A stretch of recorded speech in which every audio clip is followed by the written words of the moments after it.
إن الله وملائكته يصلون على النبي يا أيها الذين آمنوا صلوا عليه وسلموا تسليما اللهم صل وسلم وبارك على سيدنا ونبينا ومولانا محمد وبارك وسلم وصل عليه الصلاة والسلام عليك يا رسول الله الصلاة والسلام عليك يا حبيب الله الصلاة والسلام عليك يا شفيع المذنبين الصلاة والسلام عليك يا رحمة للعالمين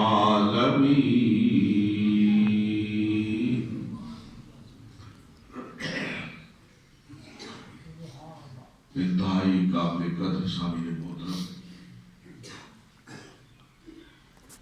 میں دارالعلوم یعقوبیہ بغداد شریف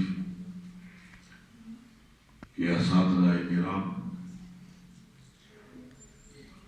اور طلباء کو مبارکباد پیش کرتا ہوں کہ انہوں نے حسب سابق اس سال بھی 12 ربیع الاول کو اپنے آقا و مولا جناب محمد رسول اللہ صلی اللہ علیہ وسلم کی بارگاہ اقدس میں درود و سلام کی سوغات پیش کرنے کا اہتمام کیا ہے۔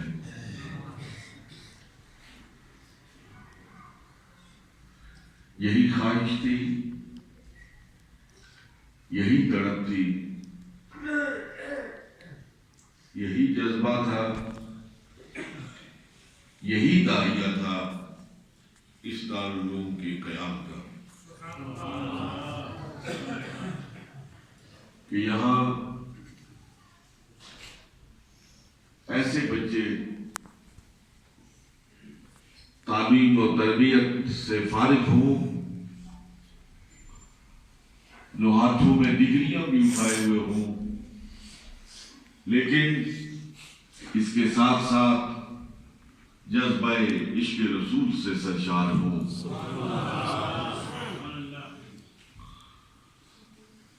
وہ اپنے فرائض منصبی بھی ادا کرے اور اپنے رفقاء کو نمازیں بھی پڑھائیں، وہ اپنے فرائض منصبی بھی ادا کرے لیکن قرآن کی تعلیم اور تربیت کا بھی اہتمام کرے۔ اللہ رب العالمین نے اس خواہش کو پورا فرمایا۔ ان پاکان امت کا صدقہ ہے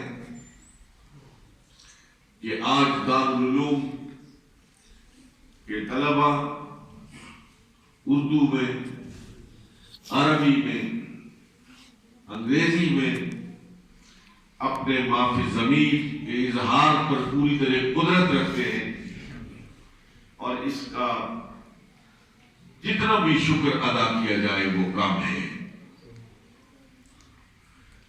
اللہ کے محترم، میں اللہ کا شکر ادا کرتا ہوں کہ اس نے زندگی میں ایک مرتبہ پھر یہ میلاد النبی صلی اللہ علیہ وآلہ وسلم کا مبارک موقع نصیب فرمایا۔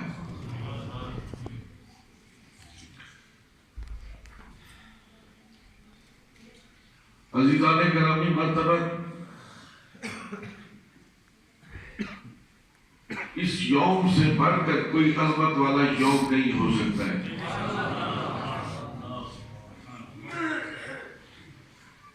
اس سے زیادہ کوئی خوشی کا مقام نہیں ہو سکتا ہے۔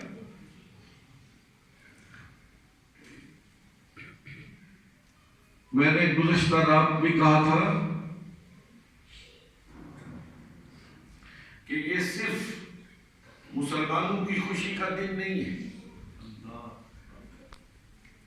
یہ صرف مومنوں کی خوشی کا دن نہیں ہے، یہ نوع انسانی کی خوشی کا دن ہے۔ اس لیے کہ آج کے دن 12 ربیع الاول کو جو محسن آیا وہ محسن مومنین نہیں تھا، وہ مسلمانوں کا محسن نہیں تھا، وہ محسن انسانیت تھا۔ اس کے سر اقدس پر اللہ رب العالمین نے وما ارسلناک الا رحمتا للعالمین کا تاج سجایا، اسے نوع انسانی کے لیے رحمت بنا کر بھیجا ہے۔ اور حضرات محترم، ما سوا اللہ، اللہ کے سوا کائنات کی ہر شے کے لیے محمد عربی صلی اللہ علیہ وسلم کو رحمت بنایا گیا۔ وہ فرشتوں کے لیے رحمت ہے، وہ جنوں کے لیے رحمت ہے، وہ زمین والوں کے لیے رحمت ہے، وہ آسمان والوں کے لیے رحمت ہے، وہ حیوانات کے لیے رحمت ہے، وہ آپ کے ان درختوں کے لیے رحمت ہے، ان پتھروں کے لیے رحمت ہے، وہ ان فصلوں کے لیے رحمت ہے۔ کائنات کی کوئی شے ایسی نہیں ہے جو محمد الرسول اللہ صلی اللہ علیہ وسلم کی رحمت کی محتاج نہ ہو۔ ہر شے اپنے وجود کے لیے رحمت محمد مصطفیٰ کی محتاج ہے۔ ما سوا اللہ اور حضور علیہ السلام ان میں سے کسی کے محتاج نہیں، کسی کے محتاج نہیں۔ میں جملہ مبرزہ کہنا چاہتا ہوں،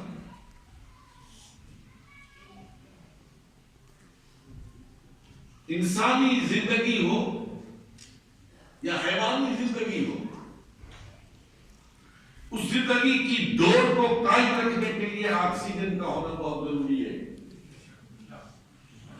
آکسیجن کے بغیر انسانی زندگی ممکن نہیں ہے۔ لیکن اللہ رب العالمین نے معراج کی رات کو نوع انسانی پر واضح کیا کہ اس دنیا میں ایک ہستی ایسی ہے کہ وہ آکسیجن کی بھی محتاج نہیں ہے۔ قدم رکھنے کے لیے انسان کو زمین کی ضرورت ہوتی ہے، لیکن اللہ رب العالمین نے معراج کی رات بتا دیا کہ ایک ذات ایسی ہے جسے قدم رکھنے کے لیے زمین کی بھی ضرورت ہے۔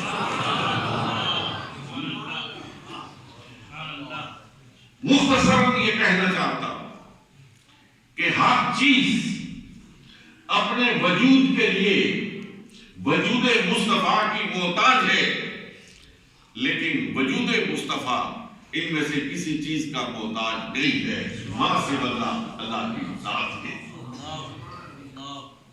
اس لیے اے برادران اسلام، کسی بحث میں الجھے بغیر،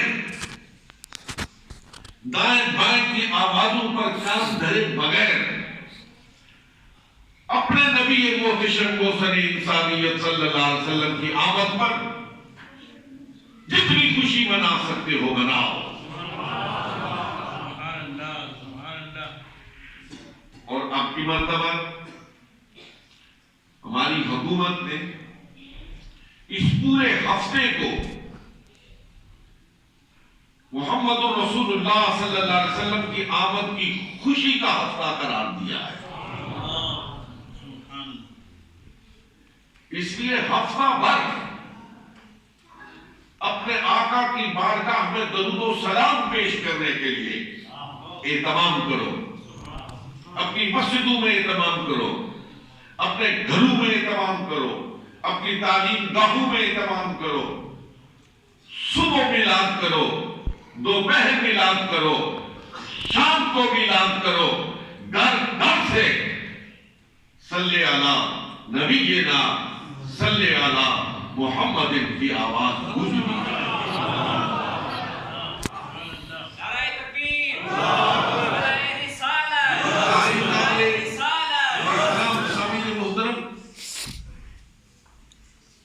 ہمیشہ مسلمانوں کی نفس کو ٹٹولنے کے لیے اور ان کی حمیت کو جانچنے کے لیے اغیار کوئی نہ کوئی ناپاک سازش کرتے رہتے ہیں کہ کس حد تک مسلمانوں کے اندر حمیت موجود ہے، کس حد تک مسلمانوں کے اندر غیرت موجود ہے، کس حد تک وہ رد عمل کا اظہار کر سکتے ہیں۔ اب کی مرتبہ فرانس والوں نے اس وقت کو چنا ہے، اس مہینے کو چنا ہے جو محمد عربی صلی اللہ علیہ وسلم کی ولادت باسعادت کا مہینہ، ناپاک ذہن کی ناپاک جسارت کو دیکھیے کہ یہ حضور علیہ السلام کے خاکے بنانا یہ کسی بھی موقع پر ہو سکتا تھا، کسی بھی مہینے میں ہو سکتا تھا، لیکن مسلم دشمنی اور سرکار علیہ السلام کے ساتھ نفرت کا اظہار کرنے کے لیے انہوں نے حضور علیہ السلام کی ولادت باسعادت کے مہینے کو چنا ہے۔ حضرات محترم، دنیا میں بہت سے مذاہب ہیں، ہندو ہیں، سکھ ہیں، عیسائی ہیں، یہودی ہیں، پارسی ہیں، بے شمار مذاہب کے لوگ بستے ہیں، مغرب میں بستے ہیں، ان کے دامن میں رہتے ہیں۔ ان کے بنا پیغمبروں کے خلاف کوئی خاکے بنتے، نہ ان کے مسلمین کے خلاف کوئی نفرت انگیز مواد چلتا، نہ کوئی اور نفرت انگیز تحریک اٹھتی ہے۔ آخر صرف مسلمانوں کے خلاف کیوں؟ آخر صرف پیغمبر اسلام کے خلاف کیوں؟ آپ نے کبھی اس پہ غور کیا؟ آپ نے کبھی اس کو سوچا کہ آخر صرف اور صرف ہم نشانہ کیوں ہے؟ کیوں یہ نفرت کی چنگاری وقتاً فوقتاً سلگتی ہے اور پھر شعلہ بن کے مسلمانوں کے جذبات کو جلانے کی کوشش کرتی ہے؟ سبب کیا ہے؟ اگر آپ تہ میں جائیں تو سبب صرف ایک ہے کہ ان لوگوں کو اگر خطرہ ہے، اگر یہ خطرہ محسوس کرتے ہیں تو صرف اور صرف مسلمانوں سے کرتے ہیں۔ ان کو خطرہ ہے تو غلبہ اسلام سے ہے، ان کو خطرہ ہے تو تعلیمات محمد مصطفیٰ سے ہے، ان کو خطرہ ہے یہ فاقہ کش جو موت سے ڈرتا نہیں ذرا، یہ فاقہ کش جو موت سے ڈرتا نہیں ذرا، روح محمد اس کے بدن سے نکال۔ اس لیے کہ اس کے اندر جب تک روح محمد موجود ہے، جب تک اس کے اندر محمد الرسول اللہ صلی اللہ علیہ وسلم کی محبت موجود ہے، ہماری توپیں، ہمارے جہان، ہمارا یہ اسلحہ اس کی گردن پہ حکومت کر سکتا ہے، اس کے دل پہ راج نہیں کر سکتا. دلوں پہ راج صرف اور صرف محمد عربی صلی اللہ علیہ وسلم کا. لیکن میں چلتے چلتے آپ کی توجہ اس جانب بھی مبذول کرانا چاہتا ہوں کہ جہاں مسلم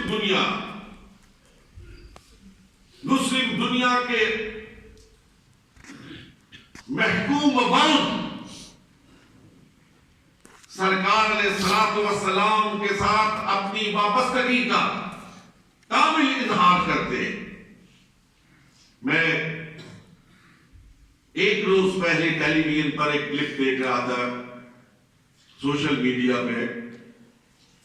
غالباً نائجیریا میں ان خاکوں کے بعد نائجیرین مسلمانوں نے جو وہاں پہ احتجاجی جلوس نکالا. باقی نائجیرین بھی فرینچ ایمبیسی کی طرف بڑھ رہے تھے، لیکن میں قربان جاؤں اس معذور شخص کا جو ایک ہاتھ سے اپنی ریڑھی چلا رہا تھا اور دوسرے ہاتھ میں ایک پتھر اٹھائے ہوئے تیزی کے ساتھ اپنی ریڑھی کو چلاتا ہوا جذبہ عشق رسول سے سرشار ہو کر پولیس کی لاٹھیاں کھاتا ہوا ایمبیسی کی طرف بڑھ رہا تھا.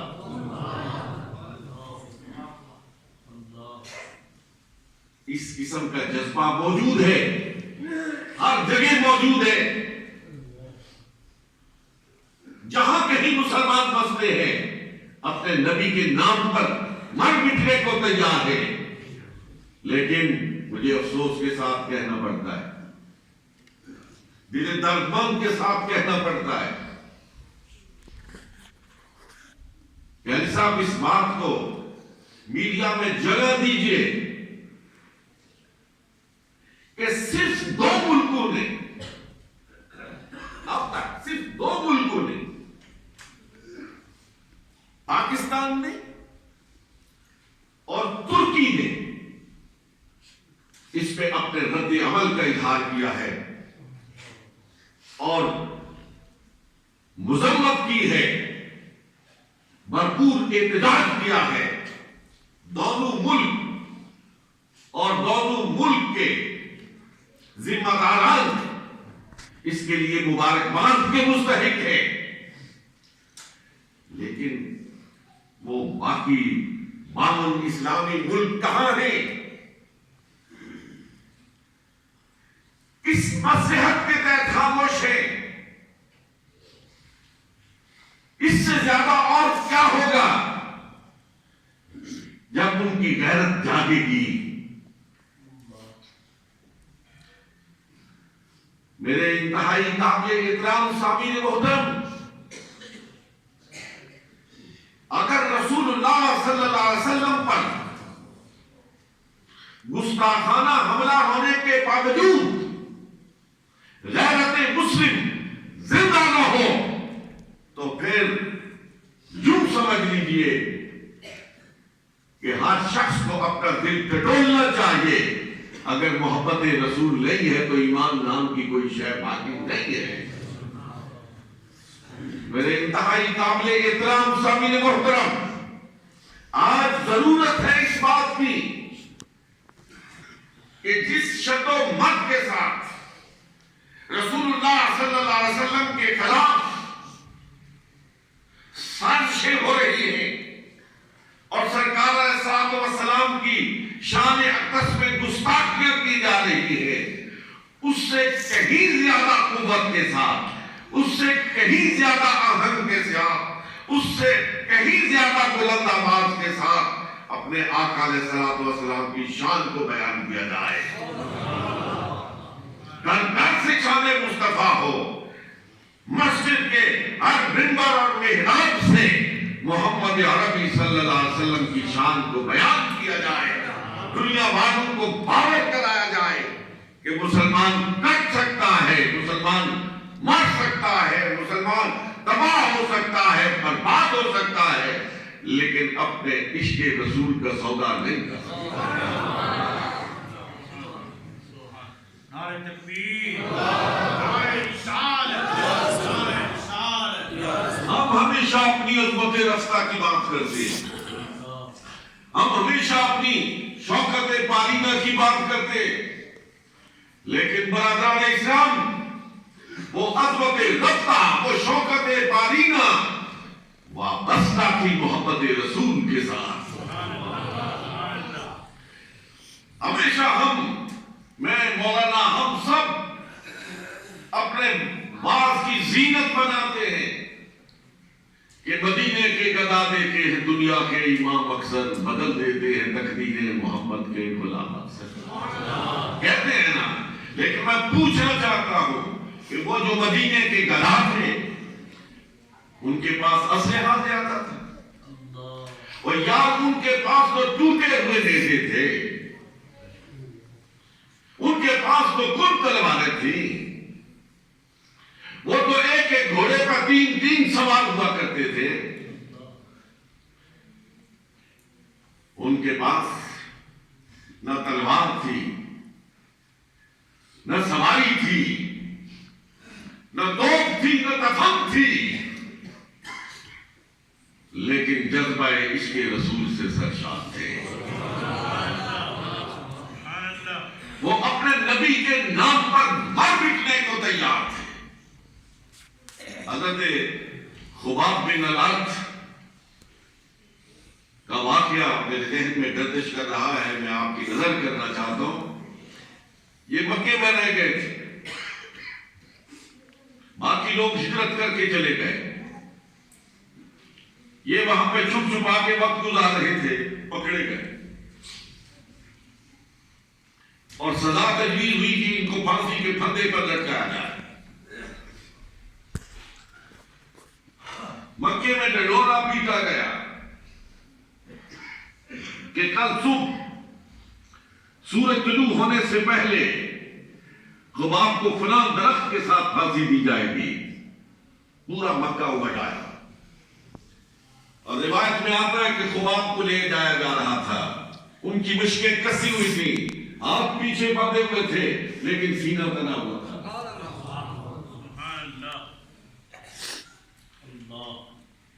جب اس درخت کے قریب لے جایا گیا، جس نقطے کی جانب میں آپ کی توجہ مبذول کرانا چاہتا ہوں،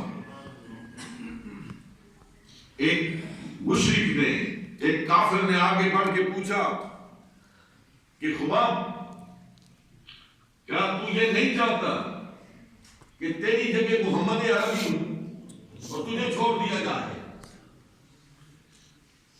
تو خباب نے کیا کہا؟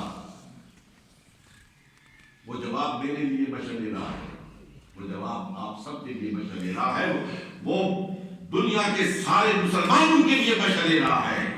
خباب نے کہا کہ کیسی بات کرتے ہو، میری جان کی کیا حیثیت ہے، میں تو یہ بھی نہیں چاہتا کہ مجھے چھوڑ کر محمد عربی علیہ السلام کے جسم اقدس کو کوئی کانٹا بھی چبھ جائے۔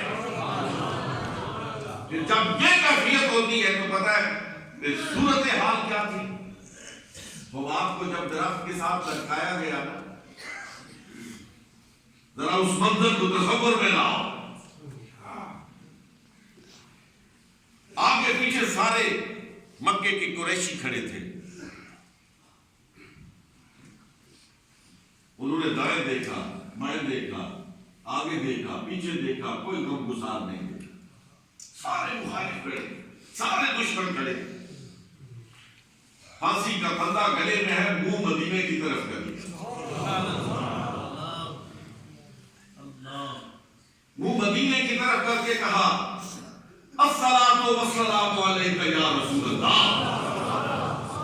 روایت میں آتا ہے ادھر سے خباب سلام پیش کر رہے تھے، ادھر صحن مسجد نبوی میں محمد عربی آفتاب نبوت چمک رہا تھا اور دمک رہا تھا، اور صحابہ کرام آپ کے گرد گرد حالہ بنا کے بیٹھے تھے۔ جو ادھر سے خباب نے یہ صدا نکالی نا، ادھر سے رسول اللہ نے مکے کی طرف منہ کیا اور مکے کی طرف منہ کر کے کہا وعلیک السلام یا خواب بن اللہ، جو حضور کے نام پہ بھٹتے ہیں نا کہ حضور ان کے سلام پہ جواب دیجیے۔ آج ضرورت ہے اس بات کی کہ اگر اس ملک کا کوئی صحافی ہے، اس ملک کا ڈاکٹر ہے، اس ملک کا انجینئر ہے، اس ملک کا کسی بھی طبقے سے تعلق رکھنے والے، یہ صرف مولوی کی ذمہ داری نہیں ہے، یہ ذمہ داری صرف ممبر اور محراب کی نہیں ہے، یہ ہر کلمہ گو کی ذمہ داری ہے، یہ ہر مسلمان کی ذمہ داری ہے کہ فرانس کی اس گستاخی کا جواب اپنی پوری قوت کے ساتھ للکار کے دے۔ جب 53 اسلامی ممالک سے 1.5 ارب کے قریب آواز گونجے گی کہ ہم اپنے نبی کے ناموس پر مار مٹنے کو تیار ہیں، تو پھر فرانسیسیوں کو بھی لگا پتہ لگ جائے گا کہ اس وقت غیرت مسلم ختم نہیں ہوئی، زندہ ہے۔ ہمارے نبی سے ہمارا رشتہ کل بھی تھا اور آج بھی ہے، کل بھی اپنے نبی کے ناموس کی خاطر مر مٹنے کو تیار تھے، آج بھی اپنے نبی کے ناموس کی خاطر مر مٹنے کو تیار ہے۔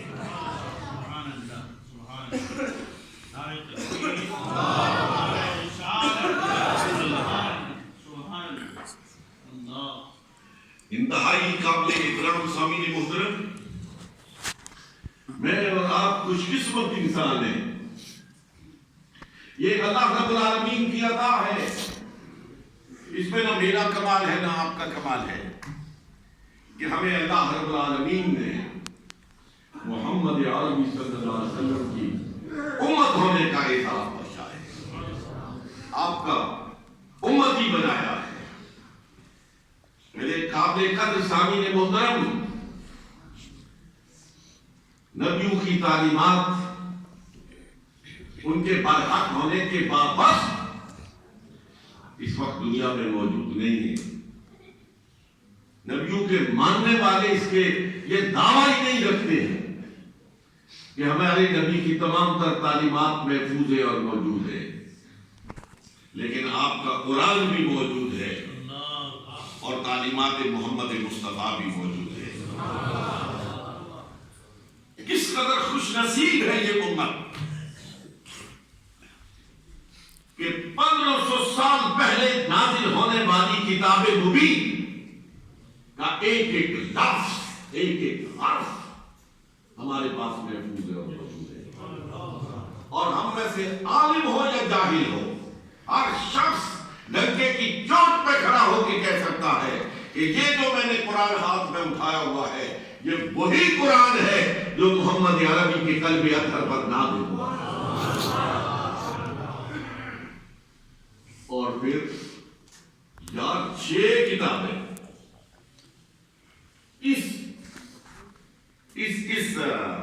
اتنی بڑی کتابیں، اتنی ذخیر کتابیں جو قول مصطفیٰ سے بھری ہے، جو مصطفیٰ علیہ السلام کی اداؤں سے بھری ہوئی ہے،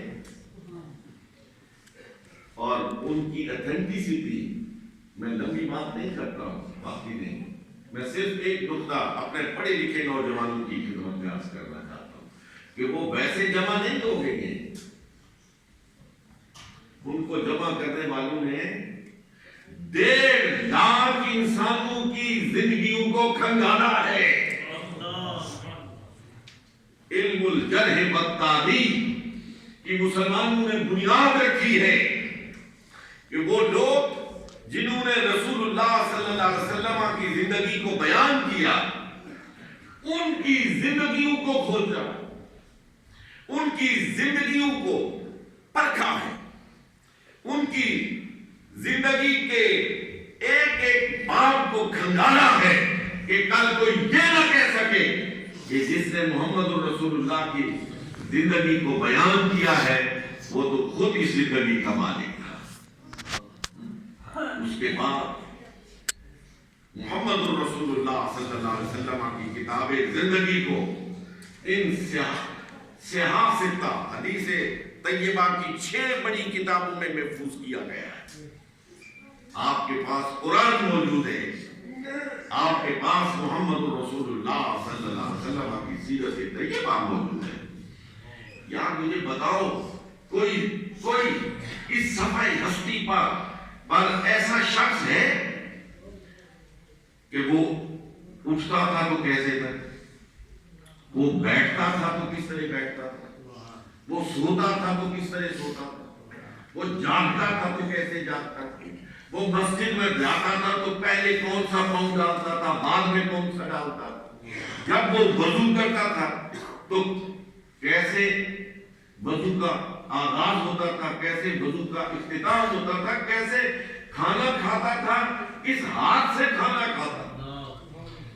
حدیث کی کتابیں اٹھائیں، مولانا سے پوچھیں لقمہ توڑتا تھا تو کہاں سے توڑتا تھا، پانی پیتا تھا تو کتنے سانس لیتا تھا، ہے دنیا میں کوئی ایسی؟ اور جس امت کے پاس اللہ کا کلام بھی ہو اور نبی علیہ السلام کے اسوہ حسنہ کو اتنی باریک بینی کے ساتھ محفوظ کیا گیا ہو، وہ امت اس پر عمل پیرا نہ ہو، افسوس کی بات، ماتم کی بات ہے۔ کسی مستشرق کا کہا ہوا ایک جملہ ہے، اس نے کہا کہ یہ جو مسلمان ہیں یہ جس طرح اپنے نبی سے محبت کرتے ہیں، یہ مسلمان جس طرح اپنے نبی سے محبت کرتے ہیں، جس دن انہوں نے اسی طرح اپنے نبی کی تعلیمات پر عمل کرنا شروع کر دیا تو ساری دنیا کو پتہ کر لیں۔ آج ضرورت اس بات کی ہے، مولانا نے بہت خوبصورتی کے ساتھ اس جانب میری اور آپ کی توجہ مبذول کرائی ہے کہ ہمارے پاس قرآن موجود ہے، ہمارے پاس سنت موجود ہے، ضرورت اس بات کی ہے کہ ہم اس کو سامنے رکھ کر اپنی زندگی کا دائرۂ عمل بنائیں، اپنی صبح اور شامیں گزاریں، اپنے دن اور رات گزاریں، پھر دیکھیں کہ دنیا میں جو آج خوف پیدا ہو رہا ہے انہوں نے دیکھ لیا ہے۔ آپ نے دیکھا ہوگا کہ افغانستان میں کارپیٹ بمبنگ اس قدر کہ اگر لوہے کی زمین ہوتی تو پگھل جاتی، جتنے ان انسانوں پر بم برسائے۔ لیکن جب پیچھے قرآن کو نظر آتش کیا گیا تھا اور تقدس قرآن کے لیے مسلمانوں نے دنیا بھر میں احتجاجی جلوس نکالے تھے، تو آپ سب حضرات جان کر خوشی سے پھولے نہیں سمائیں گے کہ دنیا میں جو سب سے بڑا جلوس نکلا، جو سب سے بڑا جلوس نکلا وہ افغانوں کا جلوس تھا، وہ افغانوں کا جلوس تھا، جس نے ان دنیا والوں کو یہ باور کرا دیا کہ یہ بم سے اور توپ اور کمان سے اور اسلحے کی قوت سے ہم ان کو فتح نہیں کر سکتے۔ آج آپ نے دیکھا کہ روس پہلے وہاں سے بھاگا، امریکہ میں بھی آج جو کبھی طالبان کو فتح کرنے آیا تھا وہ آج طالبان سے مذاکرات کر رہا ہے، اور مذاکرات کا اہتمام بھی امریکہ کر رہا ہے، ملتے کر کے ان کو میز پر لایا جا رہا ہے۔ اور یقین کیجیے میری خوشی کی انتہا نہیں رہتی کہ جب کسی ملک میں وہ افغان سروں پہ پگڑیوں باندھے، کندھوں پہ چادریں ڈالے، اپنے خاص لباس میں ملبوس دوسری میز پہ جا کے بیٹھتے ہیں، تو مجھے لگتا ہے کہ هو الذی ارسل رسولہ بالہدی ودین الحق لیظہرہ علی الدین کلہ. یہ دین غالب آ کے رہے گا، چاہے فاسق چاہے نہ چاہے، مشرک چاہے نہ چاہے، کافر چاہے نہ چاہے، یہ دین غالب آ کے رہے گا، غالب آ کے رہے گا انشاءاللہ العزیز. لیکن ہے میرے انتہائی قابل احترام سامعین محترم، میں اپنی گفتگو کے اختتام پر ایک مرتبہ پھر آپ کی خدمت میں یہ عرض کرنا چاہتا ہوں کہ اپنے دلوں میں حب رسول پیدا کیجیے. اب اور بحثوں میں مت پڑیے. ہمارا اثاثہ اس کو پلے باندھ کے جائیے. ہمارا اثاثہ حب رسول ہے. ہماری دولت محبت رسول ہے. اس کو ہاتھ سے نہ جانے دیجیے. خود اس دولت کی حفاظت کیجیے اور اس محبت کو اپنی آئندہ نسل میں منتقل کیجیے، اپنے بچوں میں منتقل کیجیے. اپنے بچوں کو اور کچھ بناؤ نہ بناؤ، عاشق رسول ضرور بناؤ. عشق رسول کے جذبات کو اس طرح موجود کیجیے کہ جب بھی ان کے سامنے کوئی شخص کوئی گستاخی زبان پر لائے تو وہ پاؤں کے ناخنوں سے لے کے سر کے بالوں تک کام ہے. رات کو بڑی اچھی خوبصورت بات کہی پیر نور اللہ قادری صاحب نے، میں اس کو دہرانا چاہتا ہوں. انہوں نے کہا کہ جو رد عمل ہوتا ہے وہ کسی سے پوچھ کے نہیں ہوتا ہے. رد عمل ایک فوری ایکشن کا نام ہے. رد عمل جذبات کی لو میں بہہ جانے کا نام ہوتا ہے. یہ ممکن نہیں ہے کہ شان رسالت میں گستاخی ہو اور کوئی شخص جا کے کسی سے یہ پہلے فتویٰ پوچھے کہ اگر میں یہ کام کروں تو کیا فقہاء اس کی اجازت دیتے ہیں یا نہیں دیتے. یہ پھر کون پوچھتا ہے؟ آپ نے دیکھا وہ فرانس میں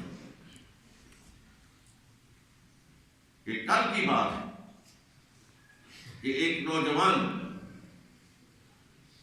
وہ فرانس کے ایک چرچ میں گھس گیا اور اس نے 3 فرانسیسیوں کو ایک عورت سمیت وہاں جا کے ذبح کر دیا. 3 بیٹے ہوتے ہیں. ان کے سامنے اگر کسی کے باپ کو گالی دی جائے، ایک کہتا ہے چھوڑو معاف کرو، دوسرا کہتا ہے اس سے نفرت کرو لیکن منہ لگانے کی ضرورت نہیں، لیکن ایک تیسرا بھی ہوتا ہے جو کہتا ہے جب تک بدلہ نہ لوں گھر نہیں جاؤں گا. ہر ایک کی اپنی طبیعت ہے. کچھ لوگ سمجھانے بجھانے والے بھی ہیں، کچھ لوگ ٹھنڈا کرنے والے بھی ہیں، لیکن کچھ لوگ ہوتے ہیں وہ کہتے ہیں کہ پھر جس زمین پر ہمارے نبی کی شان میں گستاخی ہو اس زمین پر ہم چلتے پھرتے رہے، ہمیں یہ گوارا نہیں. ان کی غیرت گوارا ہی نہیں کرتی ہے. میرے انتہائی قابل احترام لائق سب عزت و احترام مسلمان بھائیوں، آج ضرورت ہے اس بات کی کہ قرآن پڑھیں، تعلیمات مصطفیٰ سے اپنے قلب و ذہن کو منور کریں اور عشق رسول کی دولت سے مالا مال ہو. یہ ملک عزیز، یہ وطن عزیز، یہ ربیع الاول ہے. میں پھر اس بات کو دہراتا ہوں کہ یہ اعلاء کلمت الحق کے لیے بنا تھا، یہ نظام مصطفوی کے قیام کے لیے بنا.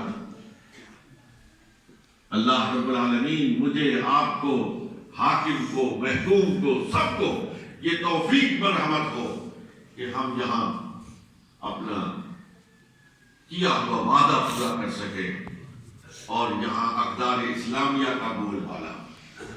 لوگ چیخ رہے، چلا رہے، برا حال ہو رہا ہے، لوگ شاہراہوں پر بے عزت اور ذلیل ہو رہے، شاہراہوں پر موٹر وے پر لوگوں کی عزتیں جھوٹی جا رہی. کوئی شریف آدمی اب باہر نکلنے کو تیار نہیں ہے. آؤ اس نظام کے لیے آواز اٹھائیں کہ میرے آقا و مولا علیہ السلام والسلام نے فرمایا کہ میں ایسا نظام لایا ہوں، ایک وقت آئے گا کہ ایک عورت زیورات سے لدی ہوگی، سنا سے لے کر ہر موت تک سفر کرے گی، اونٹنی پہ ہوگی، لیکن کوئی اس پورے رستے میں اس کی طرف آنکھ اٹھا کر دیکھنے والا بھی نہیں ہوگا. حضرت عدی بن حاتم کہتے، مشہور حاتم تائی ہے، اس کا بیٹا ہے عدی. ان کی روایت ہے کہ پھر میں اس کا شاہد ہوں، میں نے خود اپنی آنکھوں سے ایک عورت کو دیکھا ہے، جس سے پوچھنے پر معلوم ہوا کہ اس نے صنعا سے لے کر عرب کے جزیرے کے ایک سرے سے لے کر دوسرے سرے حضر موت تک اکیلے سفر کیا، زیورات سے لدی ہوئی تھی، لیکن کسی نے اس کی طرف آنکھ اٹھا کر بھی نہیں دیکھا. آؤ اس نظام کے لیے کوشش کریں. آج تو لاکھوں لوگ بھوکے سوتے، ننگے سوتے، بغیر چھت کے سوتے ہیں، لیکن وہ بھی تو مسلمانوں کا امیر تھا، مسلمانوں کا حاکم تھا، جو سینے پہ ہاتھ رکھ کے کہتا تھا کہ اگر دریائے نیل کے کنارے کوئی کتا بھی بھوکا مر گیا تو کل روز محشر عمر سے پوچھا جائے گا.